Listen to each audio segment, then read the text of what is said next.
Llega a ustedes sin permiso a través de las redes sociales. Norbey Palacio Bolívar y Mario Germán Grajales. Sin permiso. Somos un programa periodístico que te trae las noticias más importantes y análisis en profundidad. Sin permiso. Periodismo de frente, sin insultos, anónimos, ataduras, tapujos ni noticias falsas. Sin permiso, seriedad y credibilidad. Norbey Palacio Bolívar está en Sin Permiso. Amables oyentes, ¿qué tal? Muy buenos días. Hoy ya es lunes 28 de julio del año 2025 y aquí estamos, sin permiso, llenos de entusiasmo y con la esperanza siempre de un mejor mañana para esta patria, para compartir con todos ustedes los hechos que han generado noticia en esta Tuluá, corazón del valle, en la región, en Colombia y en el mundo. Nuestro saludo, abrazo cordial a todos nuestros seguidores, cibernautas, oyentes, amigos que nos escuchan a través de las distintas redes de WhatsApp, a las distintas redes sociales de las cadenas de WhatsApp, a todos aquellos amigos que nos escuchan en los distintos rincones de la patria y del mundo. Un saludo, un abrazo muy especial, nuestra gratitud por su sintonía, por su compañía. Abrazo y saludo inmenso también al equipo de trabajo de Sin Permiso. Mucha información que estaremos compartiendo con ustedes hoy en materia política. Es un día histórico para el país. Hoy se conocerá la decisión de una juez sobre las acusaciones contra el expresidente de Colombia, exsenador Álvaro Uribe Vélez. Hoy lunes 28 de julio será un día histórico cuando luego de 7 años la justicia determine si Álvaro Uribe Vélez es culpable o inocente de manipular testigos. Podría ser condenado por los delitos de soborno y fraude procesal, y aunque esa eventual sentencia no implicaría cárcel, sí tendría efectos reputacionales, mediáticos y electorales. El proceso judicial contra el expresidente se remonta al año 2012, cuando él mismo denunció al entonces senador Iván Cepeda, a quien acusó de ofrecer dinero a ex jefes paramilitares para que declararan en su contra, señalándolo como presunto fundador del Bloque Metro de las Autodefensas Unidas de Colombia, AUC, y de haber participado en crímenes como la masacre del Aro. Sin embargo, el 16 de febrero de 2018, la Corte Suprema determinó que no existían motivos suficientes para culpar a Cepeda y, por el contrario, abrió una investigación contra Uribe al encontrar indicios de que habría intentado manipular testigos a su favor a través de otras personas, entre ellas el abogado Diego Cadena, quien en los próximos días también conocerá si es condenado o absuelto.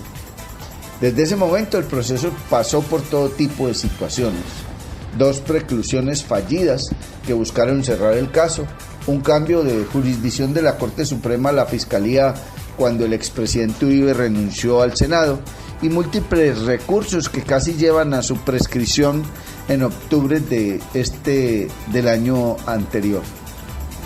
Lo que resta ahora es la decisión de la jueza penal 44 del Circuito de Conocimiento de Bogotá, Sandra Liliana Ortiz, quien tomará la decisión con base en los 38 testigos que presentó la Fiscalía y los 57 presentados por parte de la defensa.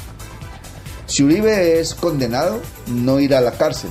Lo anterior porque es investigado y fue acusado por 3 delitos de soborno y 2 de fraude procesal, lo que significa, según el exfiscal y abogado penalista Daniel Eduardo Cardona, que si fuera sentenciado por todos ellos, las penas mínimas asignadas a esos delitos no superan los 8 años de prisión, que es el umbral legal para acceder a la prisión domiciliaria.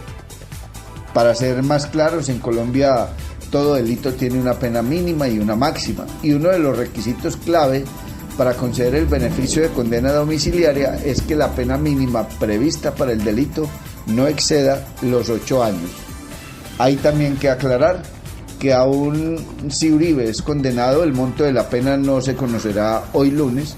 Hoy la juez solo comunicará la decisión de si es condenatoria o absolutoria. El proceso, sin embargo, no termina ahí, como también lo explica el exfiscal Cardona. En caso de ser condenado o ser una sentencia condenatoria, no implica que de manera inmediata el proceso haya culminado. El expresidente, junto con su equipo de defensa, tiene la posibilidad de presentar un recurso de apelación con el propósito de que la Sala Penal del Tribunal Superior de Bogotá revise el fallo y decida si avala o revoca.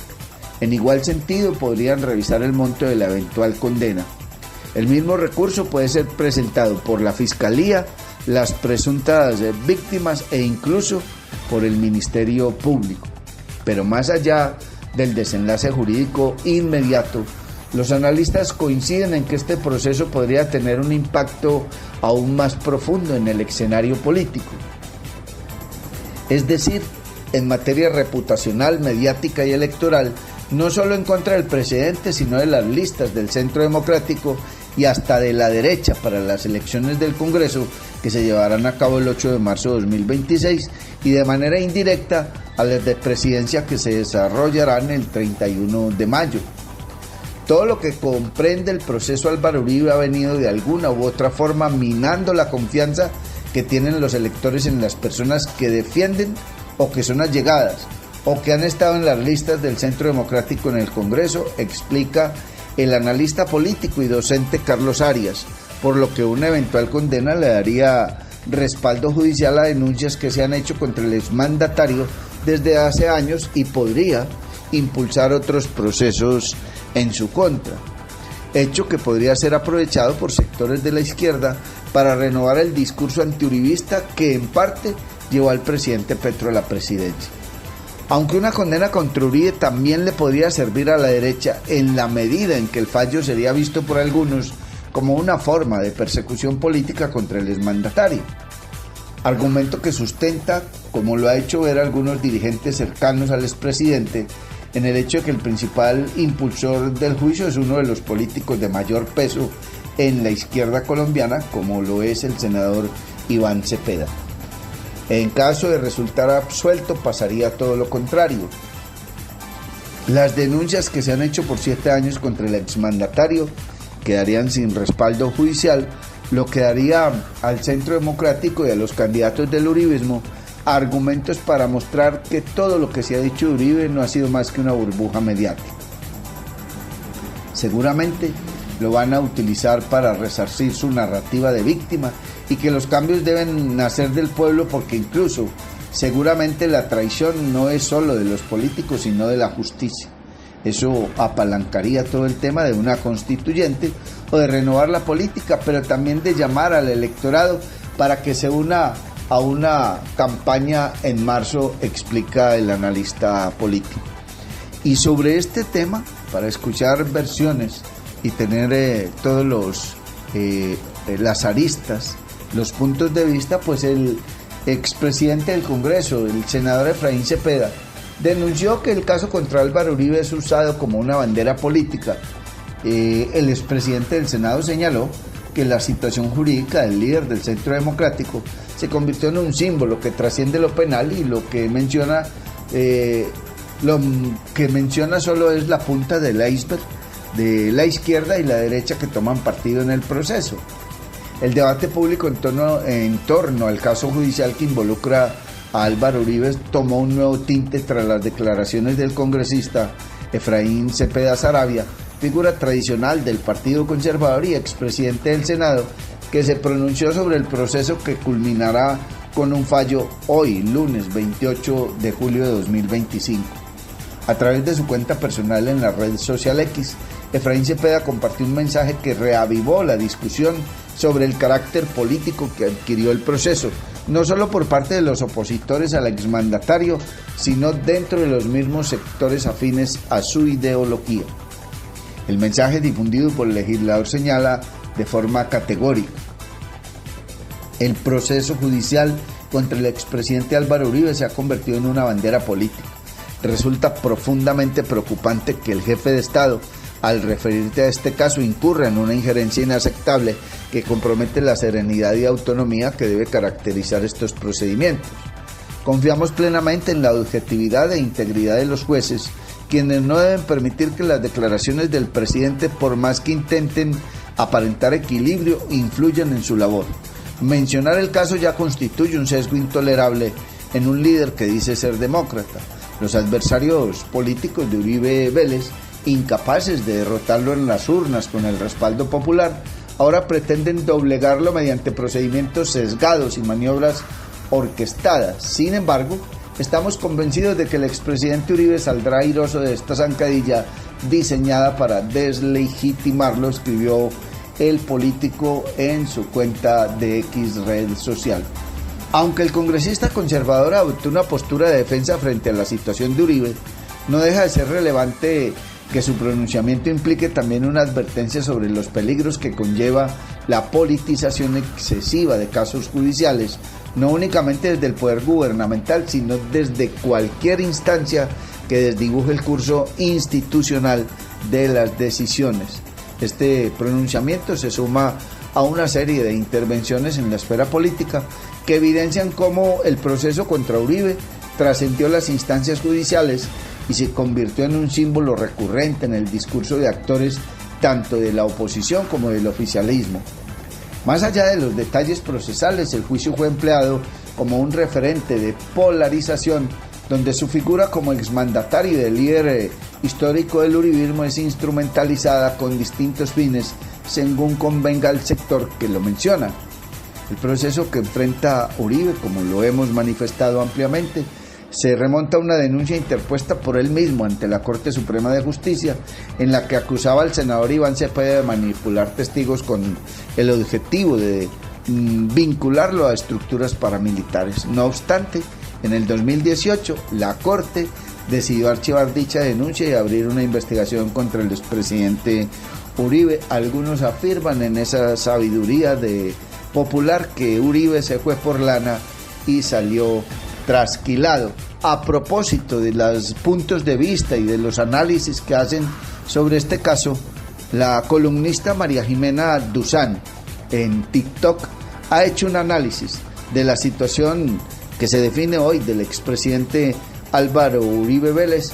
Aquí lo compartimos con ustedes. De todas formas, no hay que olvidar que Álvaro Uribe tiene varias investigaciones por hechos mucho más graves, como las que lo vinculan a las masacres del Aro y de La Granja, ocurridas en 1997, o al asesinato del defensor de derechos humanos Jesús María Valle, quien lo alertó a Álvaro Uribe de la inminencia de esas masacres cuando él era gobernador de Antioquia.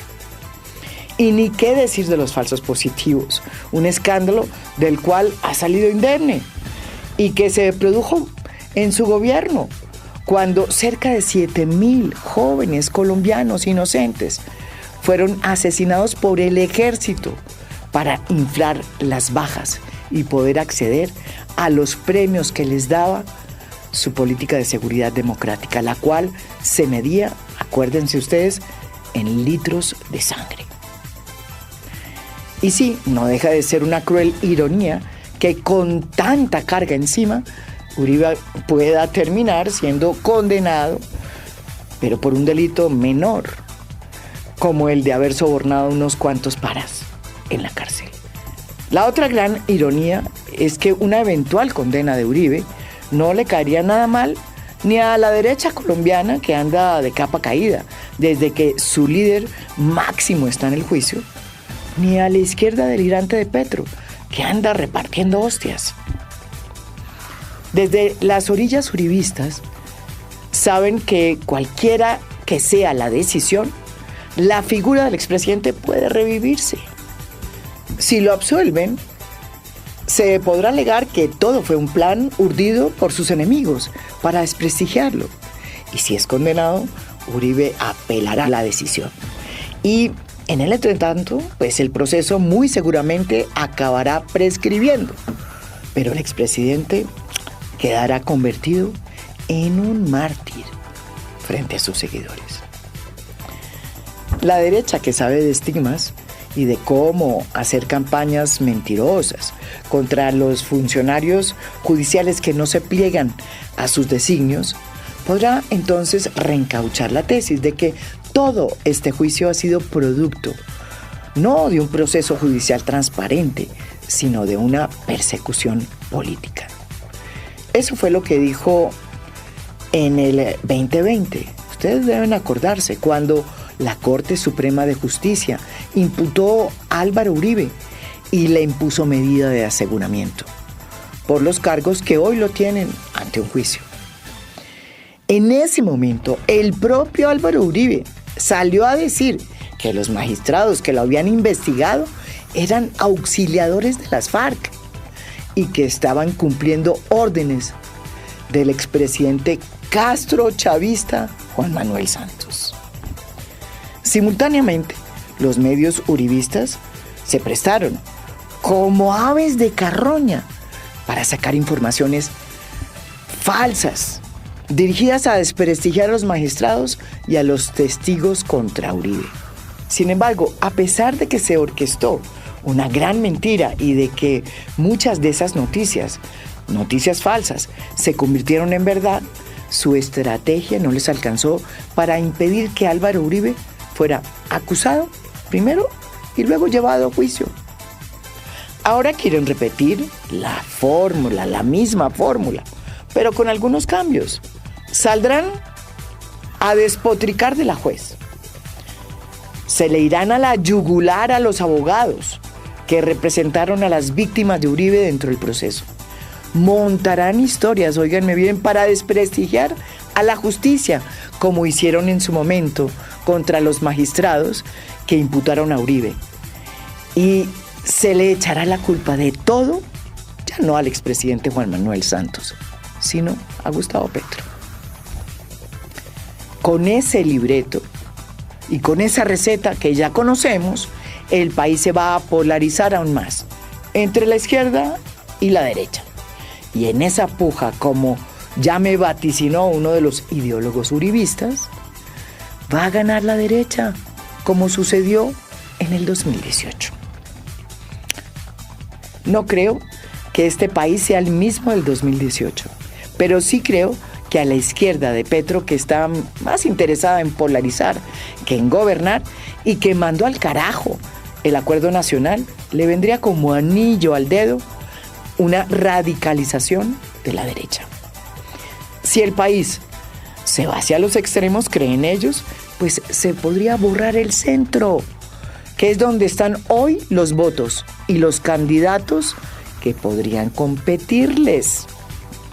Y si Uribe es condenado, pues se podría catapultar la figura de Iván Cepeda, un gran candidato presidencial. El senador del Pacto Histórico fue una de las víctimas del plan que habría montado el expresidente para sobornar a testigos. Cepeda sería el único político en Colombia que podría decir que derrotó al expresidente Álvaro Uribe en los estrados judiciales. Un triunfo que muchos le van a reconocer. Si es que, repito, Uribe es condenado. La gran ironía, otra de tantas, es que Cepeda, un senador que ha sido artífice del acuerdo nacional, que siempre ha mantenido la ponderación en sus actos y que ha tenido una manera de referirse a sus opositores muy distinta a la que uno les escucha a otros petristas, pues podría terminar siendo el candidato de una izquierda radical. Está usted escuchando Sin Permiso, y a esta hora, con los muy buenos días, le damos la bienvenida a nuestro compañero, colega y amigo Mario Germán Grajales. Mario Germán Grajales está en Sin Permiso.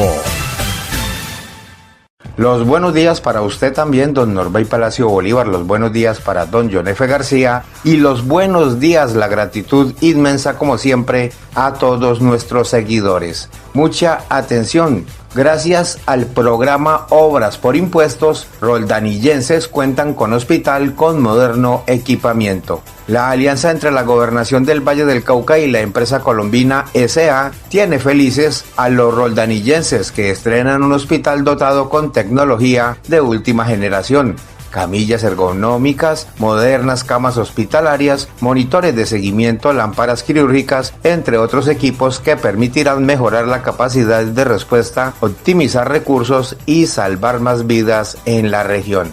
Es el resultado del programa de obras por impuestos a través del cual el gobierno del Valle logró concretar una inversión de 4.000 millones de pesos para el Hospital San Antonio, que se convierte en la primera institución de salud del norte del Valle en fortalecer su capacidad operativa mediante este mecanismo. Esta inversión representa un hito en la salud del norte del Valle del Cauca y es un modelo de articulación entre lo público y lo privado que transforma vidas, aseguró la gobernadora del Valle, Dilian Francisca Toro. Sí, primero quería darle las gracias a Colombina por el aporte en obras por impuesto. Es la primera empresa que piensa en el sector salud, que piensa en mejorar la tecnología, en mejorar toda la dotación de los hospitales públicos para que puedan prestar un mejor servicio con oportunidad y calidad. Así que pues las obras por impuestos se han venido haciendo en otros sectores, pero en salud es el primero y además la inversión más grande, incluso no solamente del Valle, sino del país. Entonces es importante decir que es el acercamiento que hacen las empresas al sector público para poder lograr mejorar las condiciones de vida de la gente, para poder generar desarrollo, crecimiento, para que haya equidad, para que haya un mejor servicio. Y esto, pues por supuesto, ese trabajo es el que tenemos que hacer en nuestra región. Nos tenemos que unir para que de esa manera podamos sacar adelante y transformar nuestro territorio como queremos hacerlo. Entonces, hoy nos dan una muy buena noticia. Quiere este año invertir 10.000 millones más en salud.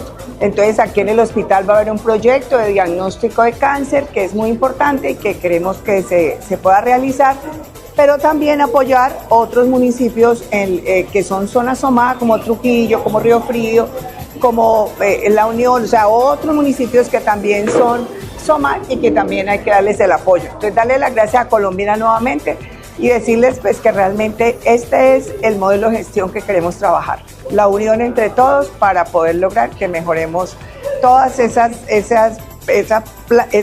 vida de la gente de los vallecaucanos. Se ha venido sumando, por ejemplo, el sector de caña, todo lo que es ingenios y caña, se ha vinculado más al sector educación. También se ha vinculado el ingenio, hay otro ingenio también con Río Frío, que es educación, y también con vías. Hay otras empresas, por ejemplo, como Argo, Celsia y eso, que han venido trabajando en obras de infraestructura. Es Morphy Capa, que está trabajando también en vías terciarias. O sea, es diversidad que se hace y Colombina es el primero que invierte en salud. Pero el sector privado ya está confiando mucho más en obras por impuesto y eso precisamente es lo que nosotros agradecemos mucho. Amor, se tapó el baño y el lavaplatos, ¿qué hacemos? Que esto no suceda. El cuidado del alcantarillado empieza por casa. No arrojar desechos de comida ni aceites por el lavaplatos. Tampoco residuos por el sanitario y mucho menos a los sumideros en las calles. Evitemos taponamientos y posibles inundaciones. Deposita adecuadamente la basura y sácalas en horarios establecidos. Cuidemos nuestro alcantarillado. Una campaña de Centroaguas. Calidad de agua, calidad de vida. Vive una experiencia mágica con la naturaleza en Macumba, acogedoras zonas sociales, senderos ecológicos, zona de camping, piscina infinita con agua natural y una espectacular vista del Valle del Cauca. Visítanos en la vereda Cristalina, vía a Palermo, a tan solo 2 kilómetros del casco urbano en Trujillo, pasadías y hospedaje. Información y reservas 315-551-0120, 313-743-9042. Encuéntranos en Facebook, Hospedaje Campestre Macumba, Mirador del Valle. Sin permiso. Y hoy en su magazine Sin Permiso nos acompaña el doctor John Jairo Caicedo, quien es el presidente de la Central de Trabajadores de Colombia, exconcejal del municipio de Tuluá y exdiputado por el Valle del Cauca.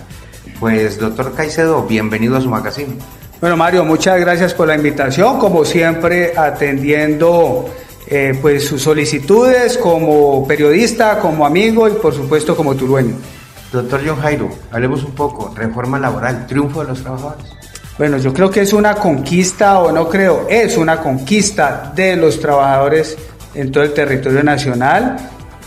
Soy un convencido que esto no le pertenece a ningún gobierno de turno, ya que durante casi 2 décadas la clase trabajadora ha venido reclamando esos derechos que se le habían arrebatado y bueno, en gran parte fueron retornados y como CTC Colombia, por supuesto, apostamos y le seguiremos apostando a la recuperación de las reivindicaciones de la clase obrera de Colombia. Sectores no afines al gobierno nacional dicen que esto va a perjudicar precisamente la generación de empleo y antes va a haber más desempleo en el país. Bueno, Mario, los índices del DANE nos han demostrado lo siguiente.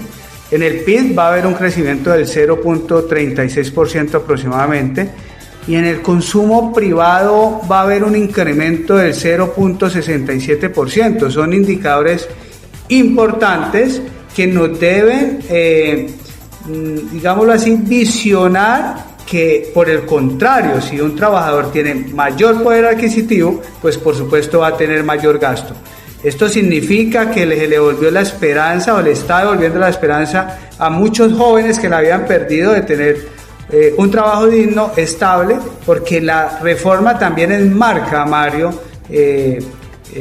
parte de los contratos de prestación de servicios, contrato a término fijo, los aprendices SENA, por supuesto que era algo muy importante que tenía que dar porque era una reclamación de los aprendices SENA, ya que ellos no contaban con las suficientes garantías, hoy ya la tienen, y así la reforma enmarca muchas cosas de las cuales nosotros veníamos reclamando.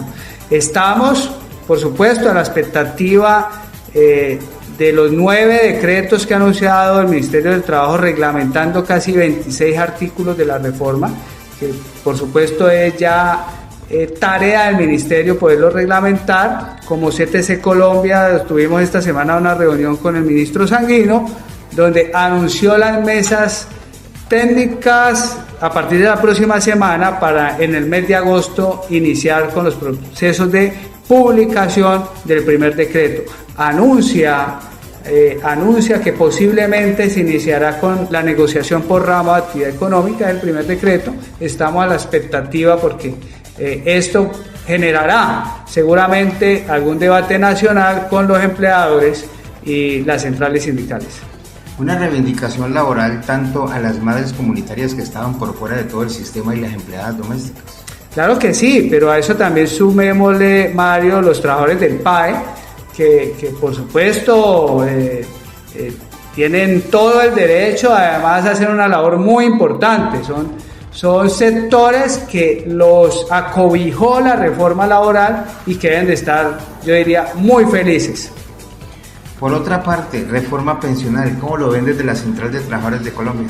Bueno, estamos a la expectativa, Mario, de que la Corte resuelva, después de que la reforma fue devuelta a la Cámara de Representantes para hacer los ajustes de trámite, ya está en manos de la Corte nuevamente. Y bueno, también tengo que expresarlo, Mario, yo tengo 4 hijos, y uno como padre también debe pensar en el futuro de los jóvenes que están iniciando una proyección para tener una pensión segura o una vejez adecuada, ¿sí?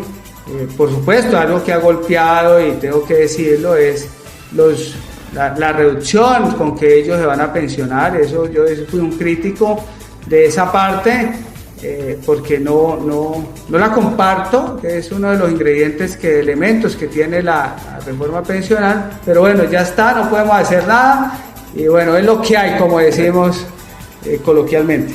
Doctor Jairo Caicedo, yo se lo voy a cambiar como en los toros, de tercio.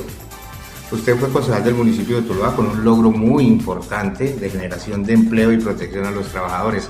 en la asamblea también, pero con un importante proyecto allí que va en pro de los trabajadores. Pero me han dicho que usted suena por ahí como para alcalde de Tuluá. ¿Qué tan cierto es? Bueno, Mario, muchas gracias. Ahora son las elecciones de Senado y Cámara, y vienen las presidenciales. Creo que eso marcará una pauta importante para las contiendas regionales. Y yo se lo voy a responder de la siguiente manera, Mario. Sí, señor. Los que somos políticos o hemos hecho política, creo que soñamos con ser alcalde de nuestro municipio. Por supuesto, seguirle aportando, así como en su momento lo hice con el proyecto de acuerdo 040 de incentivos tributarios para nuevas empresas, donde se generaron casi cerca de 2.000 nuevos empleos en el municipio de Tuluá, siendo yo concejal de Tuluá en esa época, como diputado del Valle, apostándole a una política pública de trabajo decente y equidad laboral con inclusión de la mujer para los vallecaucanos. Y por supuesto que bueno seguirle aportando a mi municipio frente a un panorama nacional y local, también hay que decirlo, polarizado, Mario. Creo que Tuluá necesita una reconciliación, Tuluá necesita oportunidades para los jóvenes, Tuluá necesita empresa, Tuluá necesita oportunidades para aquellos que no la tienen, Tuluá necesita seguridad, Tuluá necesita vivienda, Tuluá necesita que la gente en los barrios sea escuchada, que la gente más necesitada sea atendida, tener un alcalde con presencia, tener un alcalde cercano a las comunidades y bueno, por ahora lo estamos evaluando, Mario. Pero le faltó una cosa, doctor Caicedo. Tuluá necesita sangre nueva también en la política que venga a renovar los que siempre han gobernado el municipio. Seguramente hacer un híbrido, yo le diría a una persona que haya trabajado en lo público y en lo privado y bueno, en su momento tomaré la decisión. Por ahora mi equipo de trabajo y los amigos y algunos ex concejales y concejales están motivándome, todos los días recibo llamadas, que si ya me decidí, pero creo que hay que consultarlo un poco más, pero no descarto, Mario, también tengo que decirlo, no descarto la posibilidad que el día de mañana tome la decisión de exponer mi nombre como candidato a la alcaldía de Tuluá. Por otra parte, y vuelvo y se la cambio, doctor Caicedo, usted obviamente salió elegido concejal, diputado por el Partido Conservador. Hoy lo vemos en un declive en el Valle del Cauca. ¿Qué está pasando? Inclusive Fuerza Social se retira de este partido y usted pues inició con el doctor Heriberto Sanabria. ¿Qué es lo que está pasando con el conservatismo? Bueno, yo pienso que la dinámica política ha cambiado, Mario. Los pensamientos han cambiado. Hay nuevas generaciones que están reclamando nuevos liderazgos. Y eso pasa cuando se queda enquistado en lo tradicional y no hay una evolución progresiva hacia las necesidades que tienen las nuevas generaciones, pues ocurre este tipo de cosas. Desafortunadamente, pues a veces se pierden los nortes de los partidos y eso hace que los líderes migremos a otras carpas, yo diría otras carpas políticas. Hoy, por supuesto, yo, como les he contado, renuncié al Partido Conservador. Creo que es un partido que valoro porque me brindó los avales políticos en su momento para poder hacer mis procesos políticos, valga la redundancia, pero yo creo que cumplimos ya un ciclo ahí. No vimos un partido que acompañara el pensamiento de John Jairo Caicedo en su momento, porque en cierta forma me dejaron solo a nivel regional y nacional, seguramente por mi postura social, por mi postura sindical, por mi postura de querer ayudar a los menos favorecidos. Entonces ya yo creo que llegó el momento de migrar y ya estamos, que próximamente les contaré en qué carpa política me encuentro en estos momentos. Le tiro la última, doctor John Jairo Caicedo. ¿Será el poder de los trabajadores la nueva fuerza política del Valle? Bueno, no, los trabajadores tenemos un poder político que seguramente no hemos sabido explotar como debe de ser. En otros países lo han hecho, unos países donde la clase trabajadora tiene poder político y decisivo dentro de los congresos, cámaras, alcaldías, gobernaciones, etcétera. Colombia es un país en evolución en esta parte.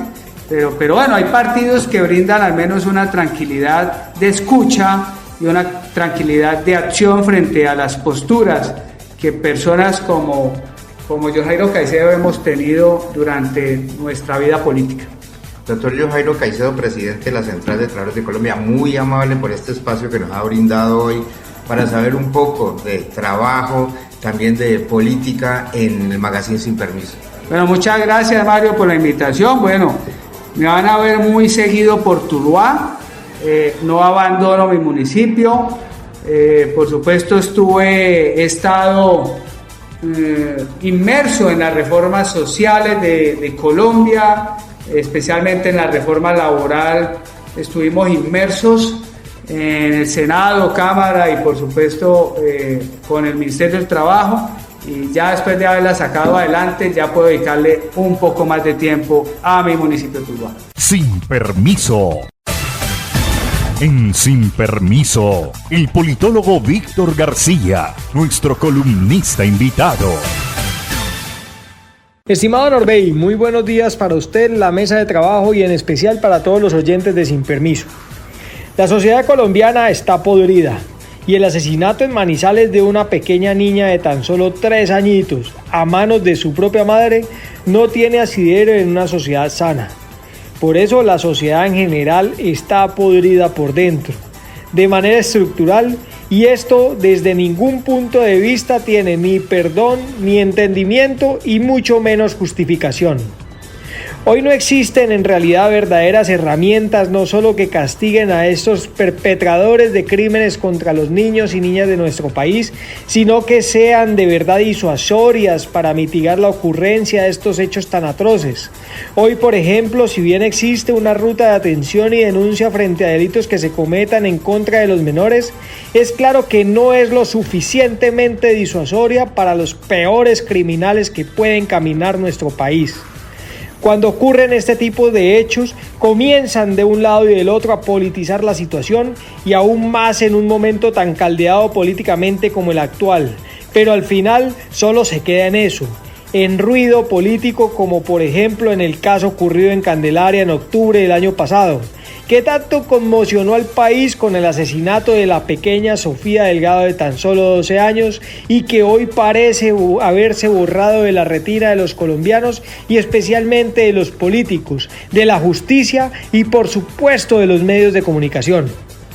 Es por eso que hay que traer una y otra vez a colación la reforma del entramado judicial y del Código Penal vigente, pues es evidente que no está dando respuesta disuasiva necesaria para que estos casos no se cometan. En otras palabras, lo que estoy diciendo aquí es que se requiere urgentemente endurecer las penas, pero a su vez la socialización de manera generalizada para que la sociedad en su conjunto tenga conocimiento de lo que se enfrentarían en caso de cometer un delito contra un menor de edad.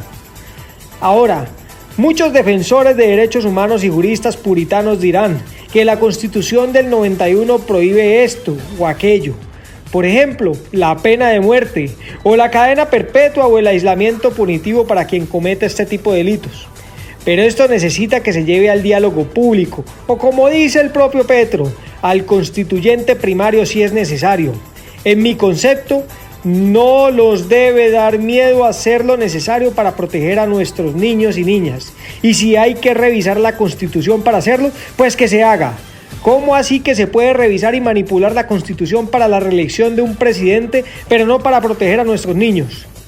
Claro, el tema penal y de castigo no es lo único que hay que hacer. Se deben tomar decisiones integrales como Estado, pero por algún lado hay que empezar. Pues entonces empecemos por allí. Como decían las abuelas, lo perfecto es enemigo de lo bueno, y allí pecamos por puritanos del derecho y hemos llegado a puntos de inacción, algo inaceptable. El Estado no se puede quedar quieto, Los políticos deben dejar de lado tanto cálculo electoral y político. Los abogados deben dejar de lado su amor por el status quo. Y la sociedad en general no puede seguir esperando a que muera otra niña o niño de manera violenta, porque digámoslo claro, hoy parece que nuestros niños en Colombia no están seguros ni en su propia casa. Sin Permiso. Gracias, Mario John Ferney, equipo de compañeros de Sin Permiso, amigos cibernautas, seguidores, oyentes, amigos que nos escuchan a través de las distintas redes sociales y de los grupos de WhatsApp en las distintas regiones de la patria y del mundo. Un saludo, un abrazo, nuestra gratitud siempre por su sintonía. Mucha atención que la Procuraduría logró mediante unas advertencias realizadas que se suspendiera un proceso de la Agencia Nacional de la Contratación Pública, un proceso licitatorio de la nube pública.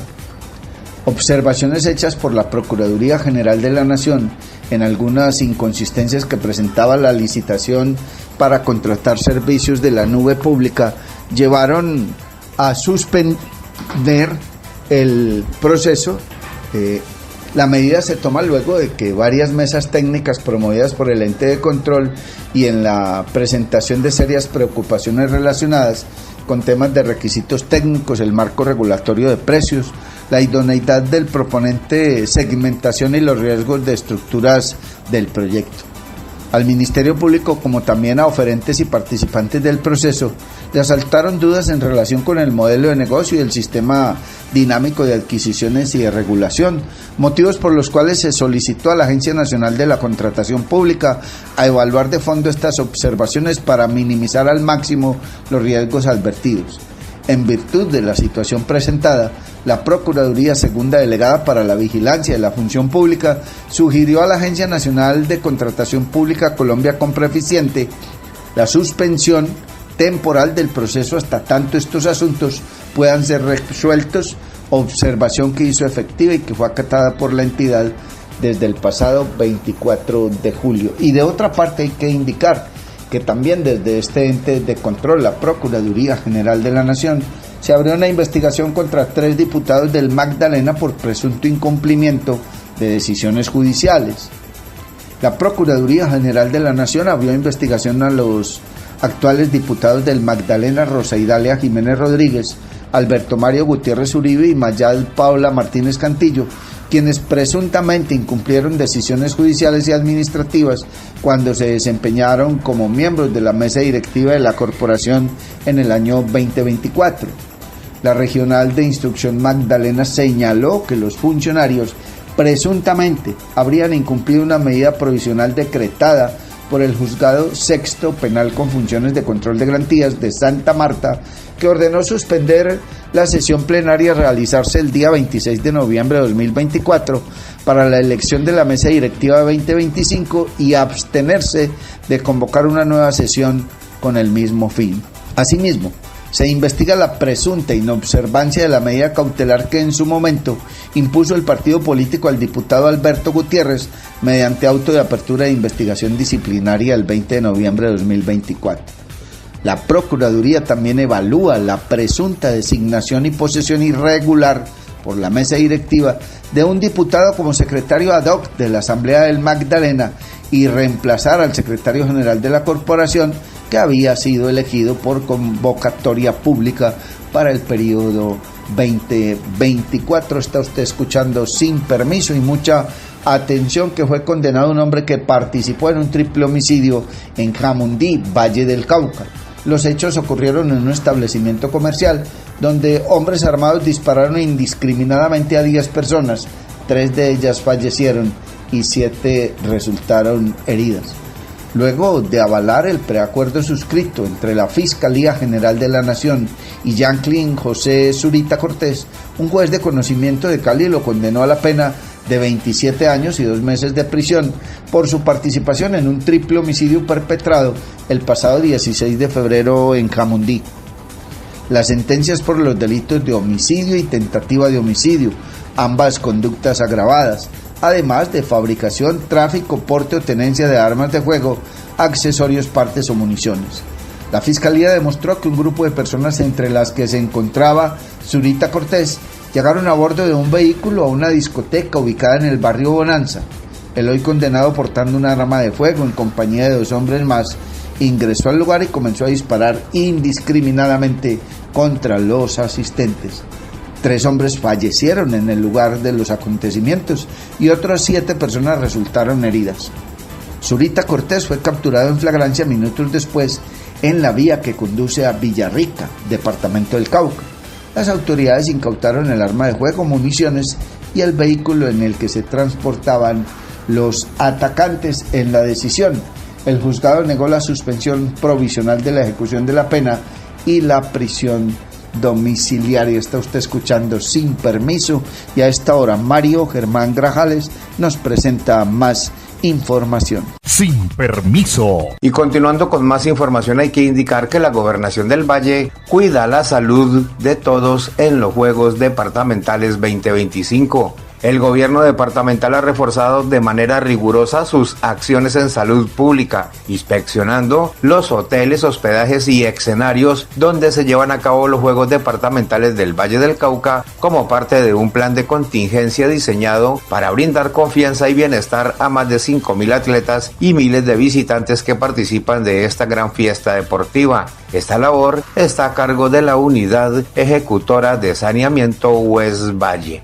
Estamos realizando un plan de contingencia durante esta importante cita deportiva. Ejecutamos acciones de inspección, vigilancia y control en hoteles, hospedajes, fincas y escenarios con el objetivo de garantizar condiciones sanitarias adecuadas en los establecimientos para que tanto los deportistas como los turistas puedan disfrutar con tranquilidad, explicó Constanza Hernández, directora de la West Valle. Gobernación del Valle del Cauca, a través de la Unidad Ejecutora de Saneamiento, viene desarrollando un plan de contingencia durante los Juegos Departamentales 2025. Estamos realizando acciones de inspección, vigilancia y control en hoteles, en hospedajes, en fincas, en escenarios deportivos. Con esto queremos garantizar acciones de salud pública adecuadas, condiciones sanitarias adecuadas de los establecimientos y los hoteles, para que igual que los deportistas y los turistas puedan gozar de los Juegos Departamentales 2025. Asimismo, con el acompañamiento de las administraciones municipales de El Cerrito, Guacarí y Ginebra, venimos realizando acciones de inspección, vigilancia y control en restaurantes y expendios de alimentos, con el fin de evitar intoxicaciones alimentarias y garantizar durante todas estas justas deportivas alimentos que cumplan con las condiciones sanitarias para ustedes vallecaucanos, pero para los colombianos que también nos visiten en estas justas deportivas 2025. Amor, se tapó el baño y el lavaplatos, ¿qué hacemos? Que esto no suceda. El cuidado del alcantarillado empieza por casa. No arrojar desechos de comida ni aceites por el lavaplatos. Tampoco residuos por el sanitario y mucho menos a los sumideros en las calles. Evitemos taponamientos y posibles inundaciones. Deposita adecuadamente la basura y sácalas en horarios establecidos. Cuidemos nuestro alcantarillado. Una campaña de Centroaguas. Calidad de agua, calidad de vida. Vive una experiencia mágica con la naturaleza en Macumba, acogedoras zonas sociales, senderos ecológicos, zona de camping, piscina infinita con agua natural y una espectacular vista del Valle del Cauca. Visítanos en la vereda Quesalina, vía a Palermo, a tan solo 2 kilómetros del casco urbano en Trujillo, pasadías y hospedaje. Información y reservas 315-551-0120, 313-743-9042. Encuéntranos en Facebook, Hospedaje Campestre Macumba, Mirador del Valle.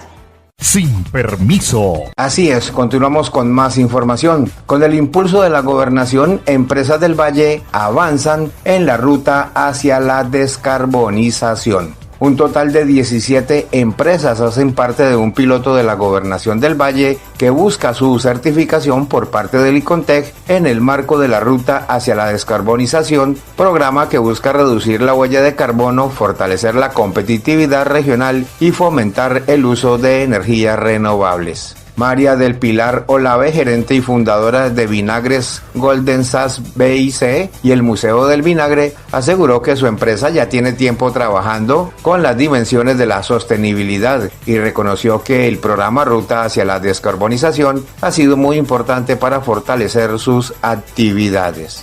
La ruta de descarbonización en temas ambientales, todas las empresas en realidad deben aplicarlas, porque como empresas la huella de carbono que generamos es alta y el programa tan importante de la gobernación pues nos ha permitido que las empresas ante todo tengamos conciencia y compromiso y podamos implementar la ruta. ¿Cuál es la idea?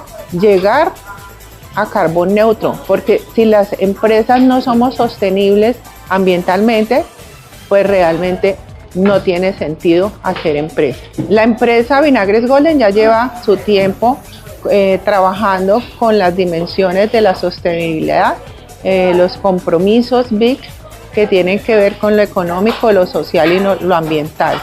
Digamos que el programa ha sido muy importante para fortalecer todas las actividades que nosotros venimos haciendo. Este programa tiene que continuar, pero también tiene que volverse a dar, porque son demasiadas las empresas de la región, diría que todas, pero pues somos pioneros en esto y para mí me da mucha alegría realmente saber que estoy en un programa y que lo estoy aplicando a la empresa, que ha sido muy importante para realmente mitigar la huella de carbono. Sin Permiso. Gracias, John Fernández, don Mario, compañeros del equipo de trabajo de Sin Permiso, amigos seguidores, amigos cibernautas, oyentes todos, amigos que nos escuchan a través de los distintos grupos de WhatsApp y de las redes sociales. Gracias por su sintonía, ustedes alientan cada día nuestro trabajo, ustedes son nuestra razón de ser. Agradecemos mucho que se suscriban a nuestra fanpage de Sin Permiso, que le den me gusta, que compartan el programa con sus familiares y amigos.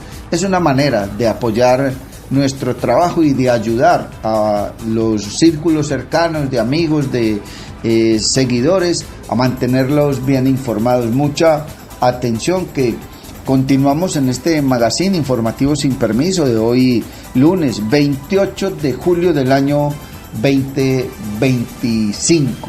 Mucha atención, que la Procuraduría indaga posibles o presuntas irregularidades en contrato de construcción del laboratorio de salud en el departamento de Caquetá, que supera los 17.800 millones de pesos, por presuntas o posibles inconformidades con la infraestructura física del Laboratorio de Salud Pública de Caquetá, que han impedido su puesta en funcionamiento. La Procuraduría General de la Nación inició indagación previa en averiguación de responsables por determinar de la gobernación del Caquetá. Al parecer, el proyecto, cuyo costo superó los 17.800 millones de pesos, presenta inconsistencias en su construcción, lo que habría generado que la actual administración departamental no reciba a satisfacción la obra, no realice los giros correspondientes ni se suscriba la liquidación del contrato de obra. A juicio del Ministerio Público, la razón por la cual no ha entrado en operación el laboratorio puede representar una posible responsabilidad por parte de la interventoría del contrato y de los servidores encargados de vigilar la correcta ejecución del proyecto. El ente de control ordenó la práctica de pruebas documentales con el fin de obtener información de la etapa precontractual del bilateral, así como del estado físico, técnico, financiero y jurídico de la obra. Está usted escuchando Sin Permiso, y mucha atención, que hay pico y placa para este lunes 28 de julio en Armenia, Quindío. El pico y placa para hoy lunes 28 de julio en Armenia es 5 y 6. Mucha atención, 5 y 6. La medida aplica para los siguientes sectores y en los siguientes horarios. En el centro de Armenia, desde la calle 11 hasta la 25, entre carreras 13 y 22, y entre las 7 de la mañana y las 7 de la noche. Entre las calles Segunda y 26, desde la carrera 11 hasta la carrera 23, en los horarios de 7 de la mañana a 9 de la mañana, de 11 y 30 de la mañana a las 2 de la tarde y de 5 y 30 de la tarde a 7 de la noche. De otra parte, les informamos a nuestros seguidores, oyentes, amigos, que el último dígito de la placa para carros particulares y motocicletas en el pico y placa en Armenia está de la siguiente manera: lunes 5 y 6, martes 7 y 8, miércoles 9 y 0, jueves 1 y 2, viernes 3 y 4. El pico y placa para los taxis en Armenia de hoy 28 de julio es el 9, último dígito del número interno del taxi, es decir, de la puerta, en horario comprendido entre las 5 de la mañana y las 4:49 de la mañana del día siguiente. 5 de la mañana a 4:49 de la mañana del día siguiente. Esto para los taxis en Armenia, último dígito de el número del interno del taxi, que hoy es el 9, reiteramos. Y mucha atención, que en Girón, Santander, condenan a más de 56 años de prisión al responsable del feminicidio de una menor de 8 años.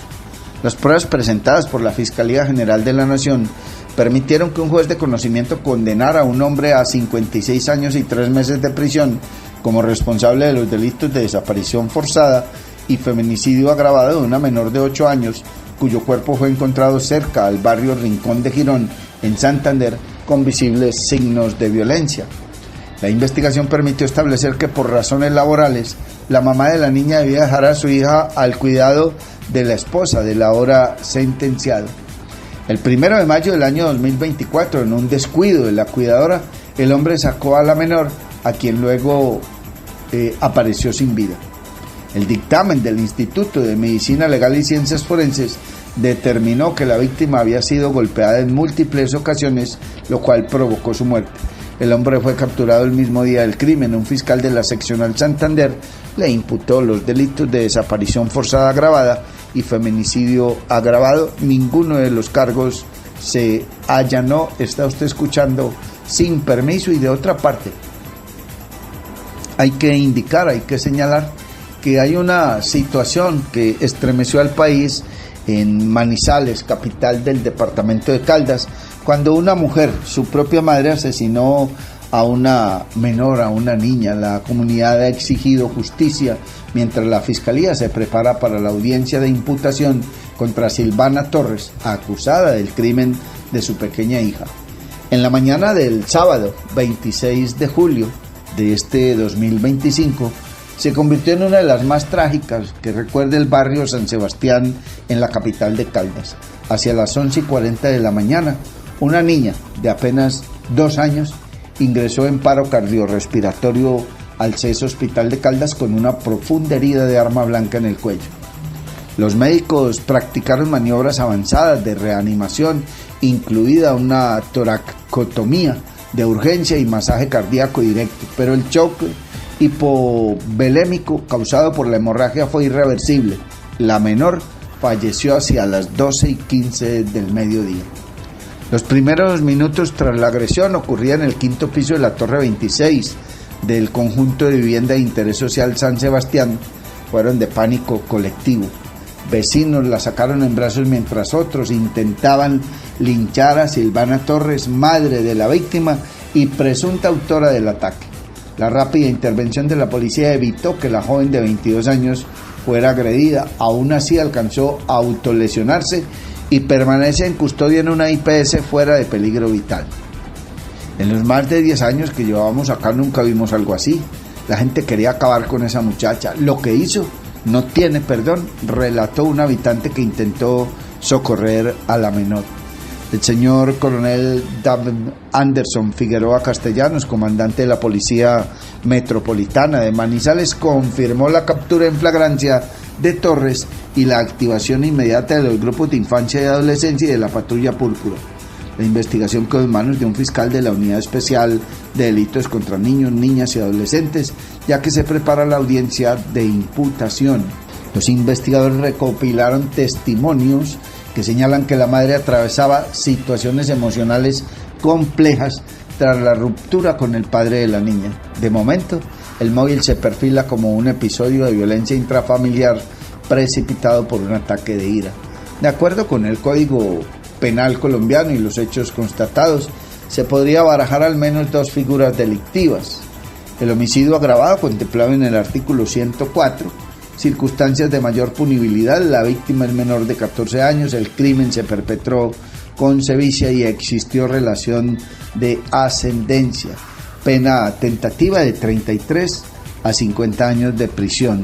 El otro delito es el de violencia intrafamiliar agravada según el artículo 229 del Código Penal, por tratarse de un acto violento contra un integrante del núcleo familiar que ocasionó resultado de muerte. Una sanción adicional de 4 a 16 años acumulable al homicidio. En la audiencia la mujer deberá decidir si acepta o no los cargos.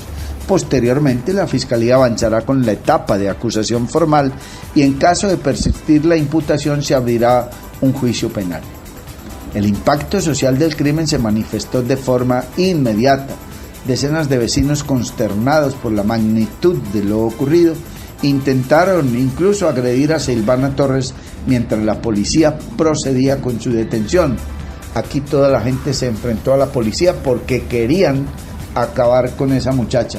Es lo que hizo no tiene perdón, sentenció una de las habitantes del edificio en diálogo con un medio de comunicación. Otro testimonio describe la consternación de la comunidad.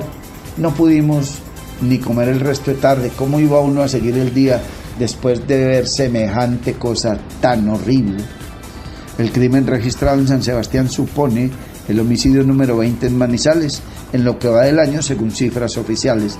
El caso trajo a la memoria un hecho similar ocurrido en el 2021 en el barrio San José, donde otra mujer que habría asesinado a su pequeña hija, caso que aún permanece en el sistema judicial y mantienen alertas las autoridades ante la reincidencia de este tipo de conductas. Está usted escuchando Sin Permiso y a esta hora Mario Germán Grajales nos presenta más información. Sin Permiso. Y mucha atención, se abre la convocatoria del concurso Colección Autores Vallecaucanos que exalta el talento literario. La convocatoria del concurso Colección Autores Vallecaucanos Premio Jorge Isaac 2025, a través de la cual la Gobernación del Valle exalta y premia el talento literario del departamento, ya está abierta. Esta iniciativa busca reconocer a los autores que con su creatividad enriquecen la identidad cultural vallecaucana. En el Valle del Cauca exaltamos y reconocemos, pero además premiamos a nuestro talento literario, indicó la gobernadora del Valle del Cauca, Dilian Francisca Toro. En el Valle del Cauca exaltamos y reconocemos, pero además premiamos nuestro talento literario. Por eso anunciamos la apertura de la convocatoria al concurso Colección Autores Vallecaucanos Premio Jorge Isaacs 2025. Este año tenemos una bolsa de 60 millones de pesos premiando a 2 escritores en cada una de las 3 modalidades: dramaturgia, cuento y novela gráfica. Las inscripciones cierran el 30 de septiembre. De este modo, continuamos trabajando y cumpliendo con el fomento y la promoción de la literatura y la escritura, y además reconociendo la identidad cultural de todos los vallecaucanos. Amor, se tapó el baño y el lavaplatos, ¿qué hacemos? Que esto no suceda. El cuidado del alcantarillado empieza por casa. No arrojar desechos de comida ni aceites por el lavaplatos. Tampoco residuos por el sanitario y mucho menos a los sumideros en las calles. Evitemos taponamientos y posibles inundaciones. Deposita adecuadamente la basura y sácalas en horarios establecidos. Cuidemos nuestro alcantarillado. Una campaña de Centroaguas. Calidad de agua, calidad de vida. Vive una experiencia mágica con la naturaleza en Macumba, acogedoras zonas sociales, senderos ecológicos, zona de camping, piscina infinita con agua natural y una espectacular vista del Valle del Cauca. Visítanos en la vereda Cristalina, vía a Palermo, a tan solo 2 kilómetros del casco urbano en Trujillo, pasadías y hospedaje. Información y reservas 315-551-0120, 313-743-9042. Encuéntrenos en Facebook, Hospedaje Campestre Macumba, Mirador del Valle. Sin Permiso. En Sin Permiso presentamos el resumen de los hechos judiciales más importantes de la región, el país y el mundo. Así es, aquí está toda la información judicial en Sin Permiso. Mucha atención. La Policía Nacional desmanteló 3 estructuras del multicrimen en el oriente de la ciudad de Cali, capturando a 43 actores criminales y decomisando armas estupefacientes y motocicletas. Las estructuras desarticuladas fueron el Clan de Caballo Blanco, El Hueco y Los África. Los capturados fueron puestos a disposición de la Fiscalía y un juez les dictó medidas de aseguramiento intramural, indicó el general Carlos Oviedo, comandante de la Policía Metropolitana de Cali. Una muy importante megaoperación que se desarrolla con las capacidades de la Policía Metropolitana Santiago de Cali, investigación criminal, inteligencia, articulados con la Alcaldía a través de la Secretaría de Seguridad y Justicia y en coordinación con la Fiscalía General de la Nación. Esta operación nos permitió desmantelar 3 estructuras multicrimen que tenían su área de injerencia particularmente en el oriente de la ciudad, en Los Mangos y en el Vallado. A través de 45 diligencias de registro de allanamiento se logra la captura de 43 actores delincuenciales, 39 por orden judicial y 4 en flagrancia por los delitos de concierto para delinquir, homicidio, tentativa de homicidio, lesiones personales, hurto, porte ilegal de armas de fuego, desplazamiento forzado, instrumentalización de menores para la comisión de delitos, tráfico de estupefacientes y suministro a menores. A todas las personas se les da medida de aseguramiento intramural. Se les incautaron 5 armas de fuego, 3 proveedores, 105 cartuchos de diferentes calibres, 2 motocicletas y 2.000 dosis de sustancia estupefacientes. Con estas capturas se lograron esclarecer 4 homicidios, una tentativa, 2 desplazamientos y el expendio aproximadamente de 9.000 dosis de sustancias estupefacientes semanales. Esta importante operación, como le dijo el señor alcalde, nos permitió impactar estructuras contra el multicrimen, particularmente 3. La primera de ellas, denominado el Clan del Caballo Blanco, es un emporio familiar que por 2 generaciones se había dedicado a traficar estupefacientes, particularmente en el barrio Manuela Beltrán. Se le señala de suministrar estupefacientes a menores de edad, así como afectar entornos escolares y espacios públicos de la Comuna 14 y parques. La líder era alias Luz y otros capturados, su compañero sentimental, su hija, yerno y otros miembros de su familia. La segunda estructura, denominada Los del Hueco o Puente Caído, afectaban el sector de Los Mangos de la Comuna 14 con el tráfico de estupefacientes, homicidios y desplazamiento forzado. El homicidio de un integrante por negarse a desplazar a una familia se les está señalando y el líder es alias Guri o el señor generaban intranquilidad y afectación a la Comuna 14. Y la tercera organización, Los del África, se les atribuye actividades de microtráfico en la Comuna 15, en los barrios particularmente El Retiro, El Vallado, Mojica, a los cuales les suministraban sustancias estupefacientes a menores de edad también y realizaban homicidios selectivos e instrumentalizaban a los menores inicialmente con el güireo y chacaleo como una forma de reclutarlos para ser parte de este grupo de delincuencia común organizada. 3 importantes operaciones que nos permiten con la Alcaldía de Cali seguir avanzando en la seguridad de nuestra ciudad y en este momento dar estos importantes logros, lo cual nos ha permitido empezar a disminuir particularmente el homicidio, que es una prioridad, y continuamos con esa muy buena tendencia de la reducción del hurto en todas sus modalidades. Y mucha atención, 2 mujeres fueron halladas sin vida en la vía hacia Armenia en zona rural de Pereira, capital de Risaralda. Las víctimas fueron identificadas como Mayerly Pulido Pulgarín y Natalia Correa Bedoya. Sus cuerpos fueron encontrados la madrugada del viernes 25 de julio en Yarumito. Las autoridades están investigando el doble homicidio y han descartado que un panfleto que apareció al lado de ellas, que indicaba "los niños no se tocan", no es auténtico. Se manejan varias hipótesis sobre el crimen y las autoridades continúan trabajando para esclarecer los hechos y dar con los responsables. Y un trágico accidente de tránsito ocurrió en la vía que conecta Cali con Palmira en el Valle del Cauca, donde un motociclista perdió la vida tras chocar violentamente contra una volqueta. El incidente se registró en un tramo de alta circulación vehicular y las autoridades de tránsito y organismos de socorro acudieron al lugar para iniciar las investigaciones pertinentes. Desafortunadamente, el conductor de la motocicleta falleció debido a la gravedad de las lesiones sufridas por el impacto. Y mucha atención que un hombre fallece al parecer en medio de un hecho de violencia intrafamiliar en el municipio de Tuluá.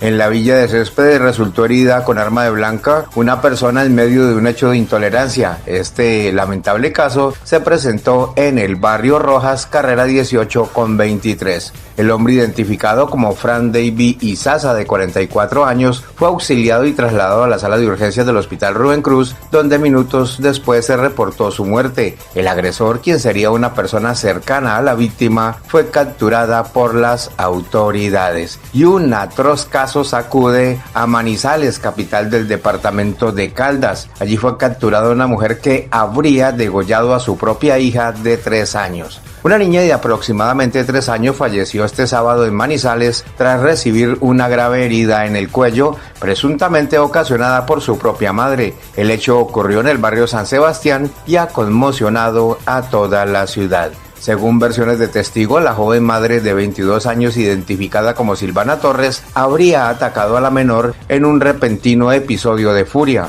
Aunque los vecinos intentaron auxiliar a la niña y llamaron de inmediato los servicios de emergencia, y a pesar de los intensos esfuerzos médicos, incluyendo maniobras avanzadas de reanimación, los especialistas confirmaron su fallecimiento.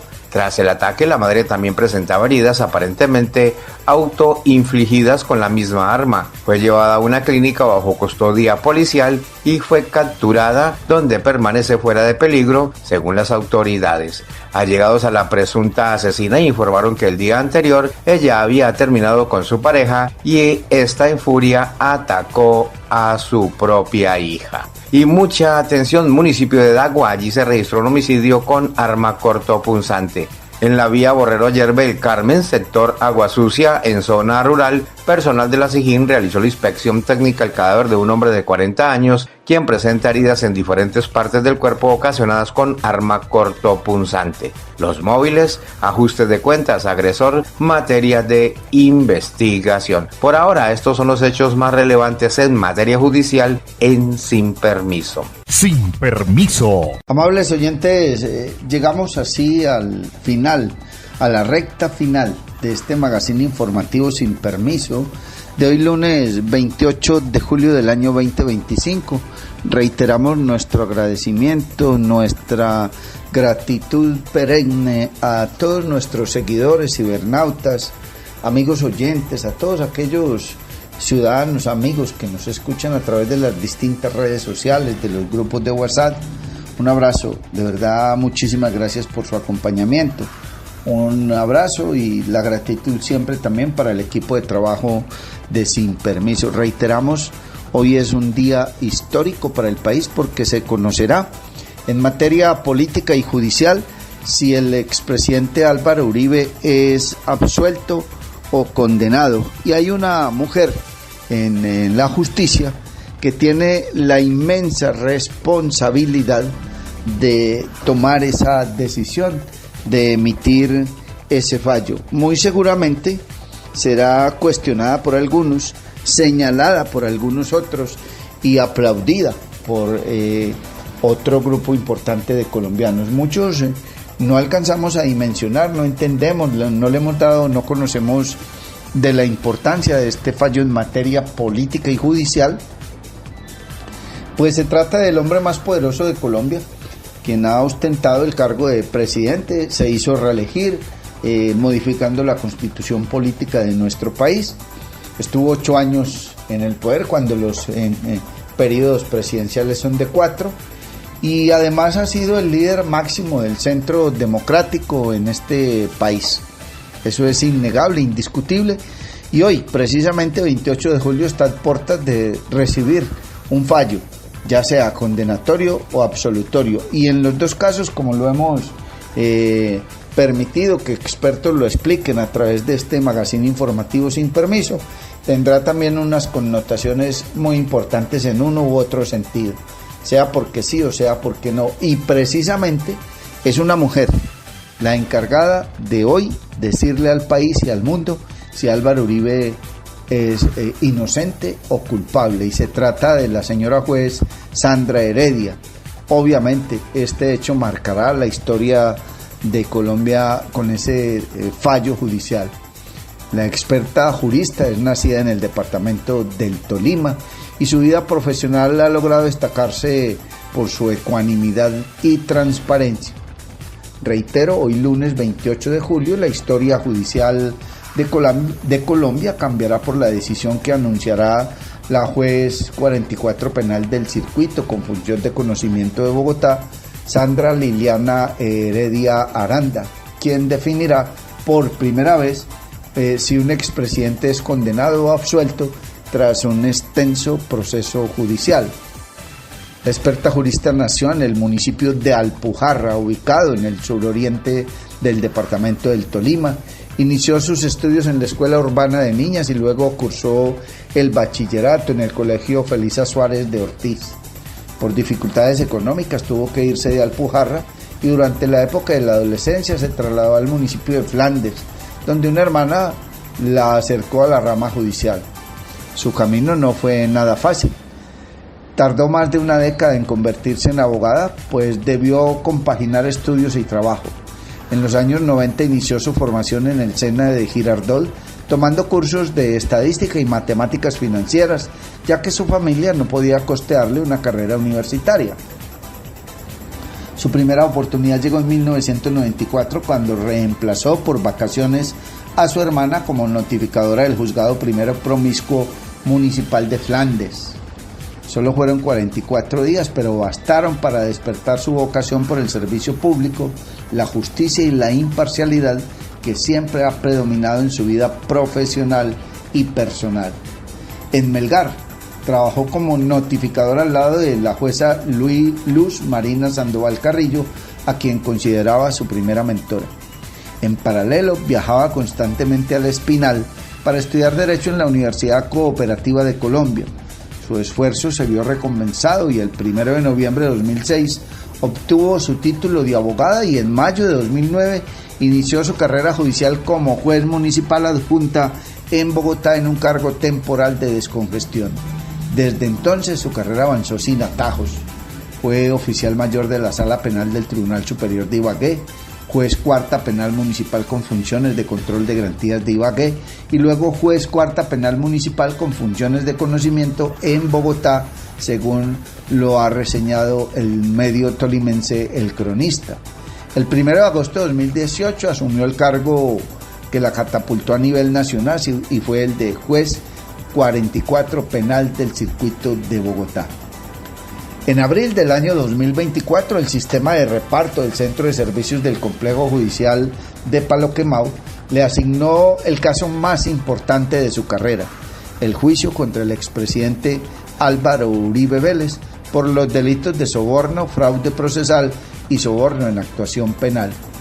Durante el juicio siempre expresó su interés por impartir recta justicia basada en la Constitución, en el Código Penal y en la jurisprudencia que ha impartido las altas cortes. En medio de este caso enfrentó tutelas, recusaciones y múltiples intentos de aplazamiento que buscaban dilatar el proceso, incluso con el riesgo de una eventual prescripción de la acción penal en octubre de 2025. Sin embargo, la jueza se mantuvo firme. Rechazó solicitudes infundadas y continuó con las audiencias, recibiendo el respaldo del Tribunal Superior de Bogotá, que negó algunas de las pretensiones en su contra. En solo 5 meses, la jueza Heredia Aranda logró avanzar con celeridad por las etapas más complejas del juicio oral, como son presentación de pruebas, testimonios y alegatos de conclusión. Ahora el país espera hoy la decisión final. Hoy, precisamente, será ella quien determine si el expresidente Uribe es culpable o inocente en lo que se considera como una de las decisiones judiciales más importantes y trascendentales en la historia de Colombia, y será una juez tolimense la que tenga la última palabra en un fallo de primera instancia y en su caso que prescribirá el próximo mes de octubre. Está usted escuchando Sin Permiso, y de otra parte hay que indicar que una menor de edad sufrió una descarga eléctrica mientras se elevaba una cometa en Mulaló.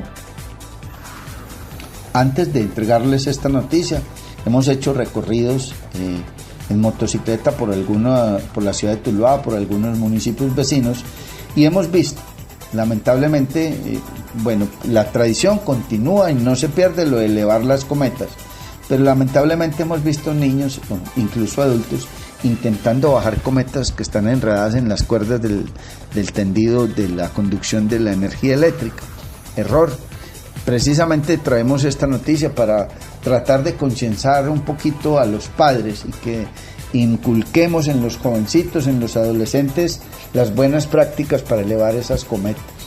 El adolescente fue trasladado a Jumbo, este hecho se presentó en Mulaló, elevaba una cometa y reitero, fue alcanzado por una descarga eléctrica. Las autoridades aún no han entregado un informe oficial sobre el hecho. Una actividad típica de la temporada de agosto terminó en tragedia este fin de semana en el corregimiento de Mulaló, donde un menor de 15 años sufrió una fuerte descarga eléctrica mientras se elevaba una cometa. Según versiones entregadas por presentes, el menor habría entrado en contacto con una línea de alta tensión, lo que le ocasionó quemaduras de consideración en gran parte del cuerpo. Las primeras versiones indican que el adolescente se encontraba participando de esta práctica recreativa cuando habría hecho contacto accidental con una fuente de energía, lo que desencadenó una descarga eléctrica de gran intensidad. Frente a la emergencia, la víctima fue trasladada de inmediato a un centro asistencial de Jumbo, donde recibió atención médica. Hay que mencionar que hasta el momento no se conocen detalles precisos sobre las circunstancias de la emergencia ni sobre el estado actual de salud del menor, y se han hecho unas recomendaciones para quienes realizan esa actividad en este mes de julio y lo que viene de agosto y septiembre. Elevar cometas es una de las costumbres más populares de nuestro país durante los meses de julio, agosto, septiembre, entre niños, niñas, adolescentes e incluso adultos. Sin embargo, año tras año existen posibilidades de que se registren incidentes relacionados con prácticas inseguras o falta de prevención frente a riesgos eléctricos y climáticos. En contextos como Mulaló, donde hay presencia de líneas eléctricas visibles en zonas residenciales y rurales, las autoridades insisten en la necesidad de extremar precauciones, y no es solo Mulaló, son todos los municipios de nuestro departamento e incluso podríamos decir de Colombia. Por ello se considera de vital importancia que los padres de familia sigan los protocolos de seguridad para evitar que dicha tradición termine en tragedia.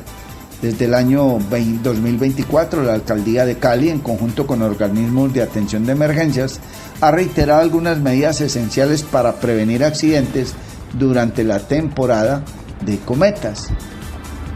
Volar cometas únicamente en espacios abiertos, lejos de cables eléctricos o postes de la energía. No realizar la actividad en días lluviosos o con tormentas eléctricas donde el riesgo de descarga aumenta significativamente. En caso de que una cometa quede enredada cerca de cables, no intente recuperarla. Frente a una emergencia, la recomendación es contactar a las autoridades o empresas de energía para proceder de manera segura. Finalmente, es importante mencionar que este tipo de recomendaciones básicas son vitales para evitar cualquier accidente. De igual forma, desde las autoridades invitan a los ciudadanos a buscar zonas seguras para elevar sus cometas, por supuesto buscarlas con anticipación. Está usted escuchando Sin Permiso. Y de otra parte tenemos que indicar que se ha conocido, este reportero ha tenido acceso a un audio de lo que al parecer, presuntamente, es un comandante guerrillero del Frente 57, Yair Bermúdez, o por lo menos alguien con mando, porque habla con mucha propiedad del tema. ¿Y cuál es el tema? El tema es la extorsión que se viene dando telefónicamente para ciudadanos, incluso de Tuluá, para campesinos del centro y norte del Valle del Cauca, desde Sevilla hasta Jamundí. Y denuncia este integrante del Frente 57, Yair Bermúdez, presuntamente, que ni ellos ni el Frente Adán Izquierdo tienen ese modus operandi para pedirle dinero a la gente a través de teléfonos, ni pedirles que consignen en cuentas, en Nequi o en esta o Y situación. Y han dicho, cuando nosotros necesitamos a los ciudadanos, los requerimos, los hacemos trasladar a la zona rural, y de frente, cuando se trata de lo que ellos llaman un impuesto de guerra o contribución a la guerra, hablan con el paciente, le ponen unas cuotas y bueno, acceden a ese tema. Pero es que el caso es que hay un poco de avivatos y de sinvergüenzas cobrando a nombre del 57 Yair Bermúdez y a nombre del Adán Izquierdo, el Frente Adán Izquierdo, extorsiones con 1000 discursos. Muchas de esas llamadas salen desde las cárceles, algunas otras, óiganme bien, y cuando lo decimos es porque tenemos conocimiento de causa, algunas otras salen de las mismas comunidades, gente de corregimientos como Santa Lucía, como Monteloro, como Puerto Frazadas, Barragán, en fin, corregimientos de Bugalagrande, como Ceilán, corregimientos de Andalucía, de San Pedro, de Buga, reciben llamadas y le dicen, vea, es que como usted vendió una finca, o como usted vendió un ganado, o como usted acaba de vender 30 bultos de café, no se olvide que tiene que contribuir con el Frente X o el Frente Y. Llámese Adán Izquierdo, llámese Yair Bermúdez, el Frente 57. Y entonces le dicen al pobre campesino que, muerto de miedo, recibe esa llamada, vaya y nos consigna, voy a dar cifras hipotéticas, 5 millones, 7 millones, 10 millones, 3 millones, y resulta que es un sinvergüenza del mismo corregimiento que no trabaja, que toma trago, que fuma bazuco, que no quiere hacer nada, y en algunas otras oportunidades incluso son propietarios de predios que están dándoselas de avivatos y queriendo robar a sus propias comunidades. Esto es lo que ha denunciado un guerrillero del Frente 57, Yair Bermúdez. Ha enviado a través de distintas cadenas de WhatsApp a las comunidades de la zona rural ese audio para que lo compartan y para que le digan a la gente, no se deje engañar, que ese no es el modus operandi ni el Frente Yair Bermúdez, el Frente 57, ni tampoco del Frente Adán Izquierdo. Quiero compartir con ustedes el audio, ustedes sacarán sus propias conclusiones y lo hacemos con el único propósito de que la gente no se deje timar, no se deje robar, no le pague ni consigne a nadie por teléfono, que ningún grupo guerrillero, ni el ASFAR del 57, ni la Jaime Martínez, ni el Yair Bermúdez, ni el Adán Izquierdo, ni ninguno otro, le dicen a usted vaya y consígneme a Nequi, vaya y consígneme a un Gane. Eso es paja, son ratas de alcantarilla las que están haciéndose pasar por grupos guerrilleros o inclusive haciéndose pasar por el Clan del Golfo. Esas son llamadas desde las cárceles, esas son llamadas desde los mismos corregimientos donde está la víctima de ese hecho delictivo, de esa infame e ignominia práctica de quitarle a la gente la platica de su trabajo. Aquí está el audio del presunto guerrillero del Frente 57, Yair Bermúdez. Lo compartimos con ustedes para que se ilustren, para que escuchen, para que entiendan. Es que esa no es la forma de la guerrilla pedir la plata. Escúchenlo ustedes y saquen sus propias conclusiones. Hola, buenos días. Para la comunidad pues de Lagunilla y las resto comunidades ahí que rodean esta comunidad, con lo que está pasando pues allí en Lagunilla, Colonia y bueno, todos alrededores de por ahí, donde están llamando a la gente a nombre de nosotros pidiendo una cosa, pidiendo otra, pidiendo plata, pidiendo consignaciones, atemorizando a la gente, diciendo que son del Frente 57. Les hacemos claridad que nosotros no somos esta clase de personas. Nosotros somos una organización seria donde cuando necesitamos a la persona la mandamos a llamar personal o le hacemos el llamado, pero no de esta manera pidiendo por ahí así cosas a nombre de nosotros. Entonces, para que no se dejen estafar allí y tengan la plena seguridad que jamás haremos una cosa de estas. Entonces, que la gente no se deje confundir y no se deje amedrentar, que estas llamadas más que todo vienen desde las cárceles.